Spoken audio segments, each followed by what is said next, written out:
જામનગર જિલ્લાના પંચબી police station વિસ્તારમાં ફરિયાદી શ્રી મિત રસિકભાઈ ખીમજીભાઈ ગઢારા નાઓએ એક ફરિયાદ હકીકત આપેલ. ફરિયાદની વિગત જતાં ફરિયાદીની એપેક્સ ઇન્ડસ્ટ્રીઝ નામની જીએસટી નંબર રજિસ્ટરવાળી કંપની હતી અને એ સંસ્થાને છેલ્લા એકાદ વર્ષથી અને પોતે કોઈ જ વ્યવહાર કરેલો ન હોય. આ કામના આરોપી હનીફ શેખ ભાવનગરવાળા નાઓએ તેની સાથે વાટાઘાટો કરીને ચર્ચા કરેલ કે ભાઈ આપણે સાથે મળી અને આ સંસ્થા ચલાવીએ.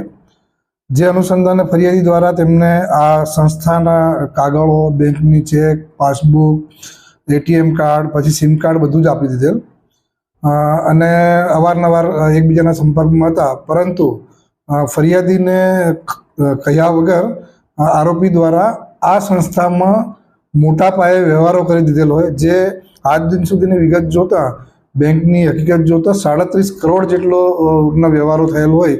એટલે ફરિયાદી ચોંકી ગયો કે ભાઈ મને પૂછ્યા વગર આ વસ્તુ થયેલ છે. એટલે તરત જ એને પોલીસ સ્ટેશન જાણ કરીને એ બાબતની ફરિયાદ લેવામાં આવેલ છે. એ ફરિયાદ હાલ પંચબી પોલીસ સ્ટેશનના પીઆઈ ચલાવી રહેલ છે અને આરોપીની શોધખોળ હાલ ચાલુ છે.